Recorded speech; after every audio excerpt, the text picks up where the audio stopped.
19ကြိမ်မြောက်တာမန်သတင်းပတ်ရဲ့စနေနေ့ရှမာတေဦးဧဝံဂေလိကျမ်းခန်းကြီး19အခန်းငယ်73မှ15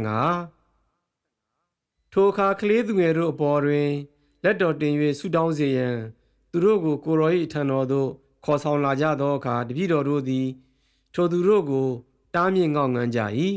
သို့သောယေရှုကကလေးသူငယ်တို့ကိုငါထံသို့လာကြပါစေသူတို့ကိုမတားဆီးကြနှင့်အကြောင်းမူကား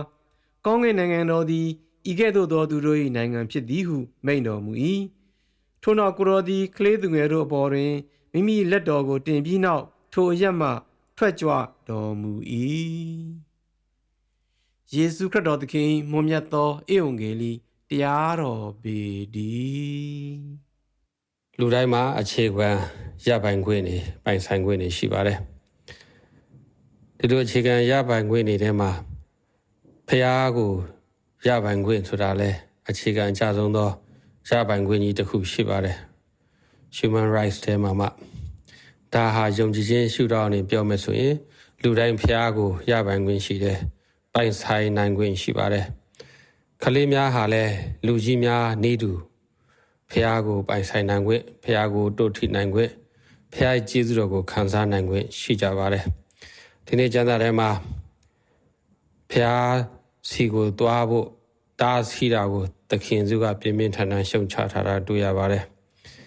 ဒါကြောင့်ဒီလိုအတားဆီးမဖြစ်အောင်ကျွန်တော်တို့သတိထားကြရပါလိမ့်မယ်ကလေးများရဲ့ရပိုင်ခွင့်အထူးသဖြင့်ဖျားရပိုင်ခွင့်တရားရပိုင်ခွင့်ကိုငယ်ငယ်တည်းကစပြီးတော့လမ်းဖွင့်ပေးထားရမှာလည်းပဲဖြစ်ပါတယ်အစီတာမဖြစ်စေဘဲနဲ့ပို့ပြီးကမှသူတို့ဖျားကိုပို့တွေ့နိုင်ဖို့တရားကိုပို့တွေ့နိုင်ဖို့ယူဝါဒကိုပို့ပြီးကမှခိုင်ခိုင်မာမာရှိဖို့အတွက်အုပ်ထိန်းသူများမိဘများပတ်ဝန်းကျင်မှာရှိတဲ့သူများအားလုံးဟာတာဝန်ရှိပါတယ်ကလေးများအားဖြင့်ကျေးဇူးတော်ဟာလည်းပဲအတိုင်းဝိုင်းတဲ့သို့မိသားစုတွေသို့လာပါတယ်ကလေးများဟာတကယ်ကျေးဇူးတော်စီစဉ်ရာအထူး channel တွေဖြစ်ပါတယ်လူကြီးများထက်ကိုကျေးဇူးတော်ပုံမစီစဉ်နိုင်တဲ့အခွင့်အရေးလမ်းကြောင်းတွေပဲဖြစ်ပါတယ်ဒါကြောင့်ဖျားသူတို့အားဖြင့်ပေးလာမဲ့ကျေးဇူးတော်တွေကိုဒီအဖွဲ့အစည်းမိသားစုကလည်းခံစားရပါတယ်ကလေးများကိုဗဟိုပြုပြီးအသက်ရှင်တဲ့မိသားစုဟာအင်မတန်မှငြိမ်းအေးပါတယ်ချစ်ချင်းမေတ္တာပေါ်အခြေခံပြီးအသက်ရှင်မယ်ယုံကြည်ခြင်းပေါ်အခြေခံပြီးအသက်ရှင်မယ်ဖျားကိုပို့ပြီးကမှကလေးတွေနဲ့ထိတွေ့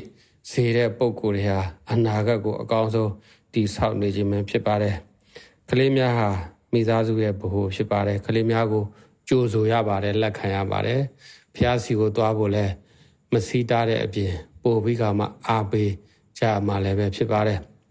တချို့ကကလေးများဆိုရင်စရင်နဲ့မထည့်ကြပါဘူးမိသားစုတော်တော်များများဒီနေ့ခေတ်ဖန်ရှည်လွန်ဖြစ်လာပါတယ်ဥယျာဉ်ကန့်တက်ပြီးကမှကလေးယူကြမယ်ဆိုတဲ့ဟာကသူတို့ရဲ့စိတ်ကြိုက်လူအလိုပဲဖြစ်ပါတယ်ဒါဖျားအလိုမဟုတ်ပါဘူးဖျားဟာဒီအိမ်အောင်စုမှာကလေးများအားဖြင့်ကောင်းကြီးပေးဖို့အစီအစဉ်ရှိပါတယ်ဒီကလေးများကိုပုံမူပြီးကြိုဆိုလေးမိသားစုဟာပုံမူပြီးကမှကောင်းကြီးခံရလေးပဲဖြစ်ပါတယ်ဒါကြောင့်ဒီကလေးများကိုပို့ပြီးဗဟိုထားနိုင်ဖို့ကလေးများကိုပို့ပြီးဦးစားပေးရှိသမျှလောက်ကင်ဆောင်သမျှအရာအလုံးဟာကိုယ်တွေကြည့်နေရတဲ့ကလေးတွေအတွက်ပဲဆိုတဲ့စိတ်ထားမျိုးနဲ့ပုံမူပြီးအသက်ရှင်နိုင်ရအောင်ဘုရားသခင်ထံမှာလိုအပ်တဲ့ကျေးဇူးများကိုတောင်းခံကြပါစို့